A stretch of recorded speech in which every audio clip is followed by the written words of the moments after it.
प्रिय बंधु नमस्कार। प्रभु जीशु ख्रीष्टर पवित्र नाम रे आपण को प्रातज्योति कार्यक्रम को स्वागत करुच्ची। यही कार्यक्रम आपण देखा द्वारा आशीर्वाद प्राप्त होती। आपणकर बंधु मान को मध्य यह कार्यक्रम विषय सूचना दिंतु, तांको शेयर करंतु, जेपरि से माने मध्य आशीर्वाद प्राप्त हेबे। आमने यही कार्यक्रम रे जीवित ईश्वरंकर संपर्क रे एवं आममानकर दैनंदिन जीवन संपर्क रे आमने संक्षेप रे आलोचना करूछु।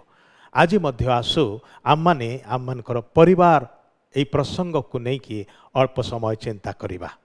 आमने एथि पूर्वरु आलोचना करि सारिचु जे परिवार ईश्वरंकर संकल्प अटे, परिवार ईश्वरंकर रचना अटे एवं परिवार को से ही डिजाइन करिसंती, से ही आकार देइछंती, रूप देइछंती। आज आमने सेही प्रसंग रे आउ टिके आगुको अधिक बढ़िबा। परिवार जो ईश्वर गढ़ी बा सृष्टि करिछंती, उत्पन्न करिछंती, सेही ईश्वर को जदि केंद्र करी परिवारटी जीवन रे बंचिबा को आरंभ करे तेबे सेही परिवार आशीर्वाद प्राप्त परिवार अटंती। मने रखिथांतु जे आपण एवं मो आमर परिवार आकस्मिक भाव रे आकाशरु खसी पड़ी नाही किंबा हठात समुद्ररु उठी आसी नाही। आममानकर परिवार परिवार ठारू आसी अछि, किंतु प्रथम परिवार को ईश्वर आनी अछंती। सेथिपाई परिवारर स्रष्टा होछंती परमेश्वर, सृष्टिकर्ता परमेश्वर। से समस्त मानवीय परिवार को से गढ़ी अछंती। सेथिपाई से ही परिवार को भल रूपे जानती, परिवारर अतीत को जानती, परिवारर वर्तमान को जानती, परिवारर भविष्यत को मध्य से जानती।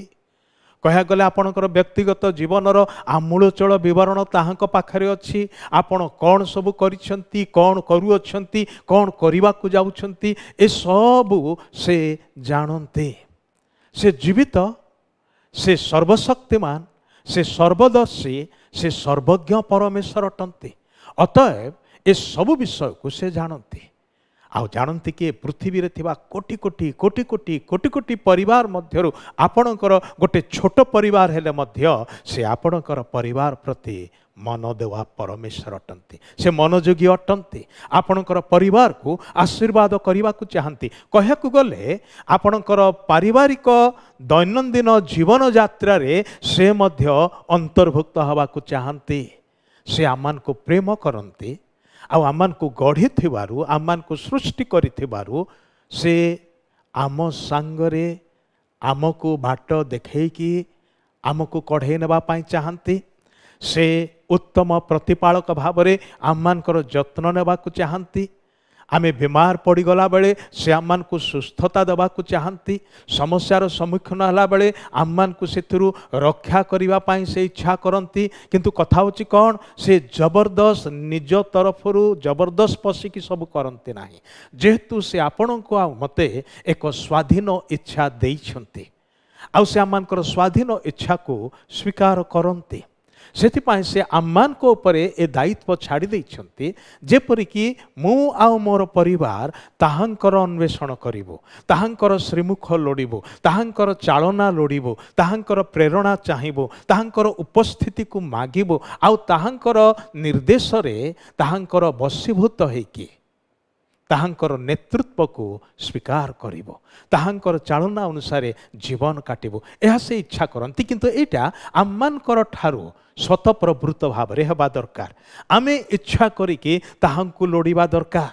तेबे से आनंद रे खुशी रे आम्मान को साहाय्य करिया पाए, आम्मानकर संगी हेबा पाए से प्रस्तुत अटंती। कारण से आपण को आपणकर परिवार को मते मोर परिवार को से प्रेम करती। से चाहती नहीं केही भी विनष्ट हुअन्तु, केही भी विनाशर पथरे जातु, केही भी भ्रष्ट हुअन्तु, केही भी नष्ट हो जातु, यह से इच्छा करती नहीं।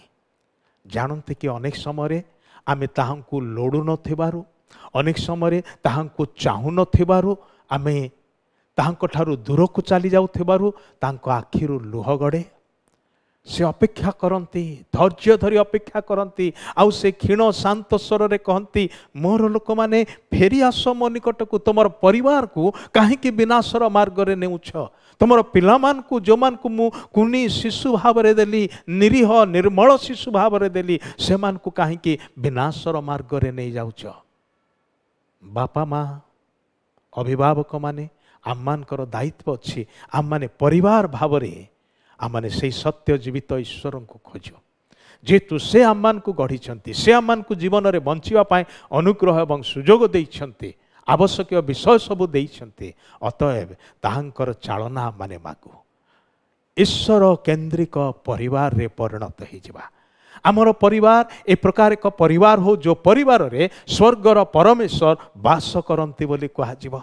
एटा आम मानकर समस्तंकर एक अनुभूति हो आम परिवार आनंदर कारण हो आमर पिलामाने जानतु जे जीवित ईश्वर आम मानकर परिवार परमेश्वर अटंती आमर परिवार ताहांकर आश्रित परिवार ताहांकर डेणा तले ताहांकर पक्षर छा तले आश्रय नैथिबा परिवार हो कारण जो परिवार रे सदाप्रभु परमेश्वर वास करती से परिवार जिते आपद विपद संकट आसिले मध्य क्लेश आसिले मध्य अभाव अनाटन आसिले मध्य से सबू को अतिक्रमी जीवाकू बल पाए शक्ति पाए समर्थ हुए नहेले सहजरे भांगी निराश हो जिवा हताश हो जिवा एवं जीवन नष्ट हो जिवार संभावना अनेक आमनकर आखि आगे चारिआडे ए प्रकार घटना सब घटुची।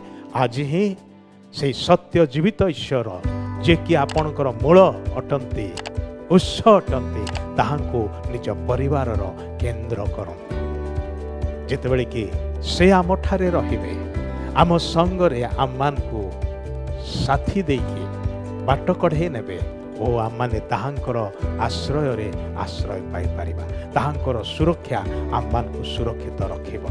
तेबे आसंतु निज परिवार को से प्रभु निकट रे समर्पण करिबा ताहांकर साहाय्य मागिबा। प्रिय प्रभु तुमर धन्यवाद करू तुमे आम मानकर व्यक्तिगत जीवन विषय आग्रही एवं आम मानकर छोट छोट परिवार विषय मध्य आग्रही अट तुम्हें चाह जे तुम्हें आम मानकर परिवार मध्य वास करिबो रहिबो आम मान को दिगदर्शन दब आम मान को पथ कढ़े नब आम मानकर जत्न नेब आम मान को सुरक्षा देव एवं ये पृथ्वी रे आम मानकर जीवन यात्रा सरिले तुम निज गृह रे आम मान को प्रभु स्थान दब से तुमर अभिप्राय से तुमर उद्देश्य आम मैंने से तुमर धन्यवाद करुचु।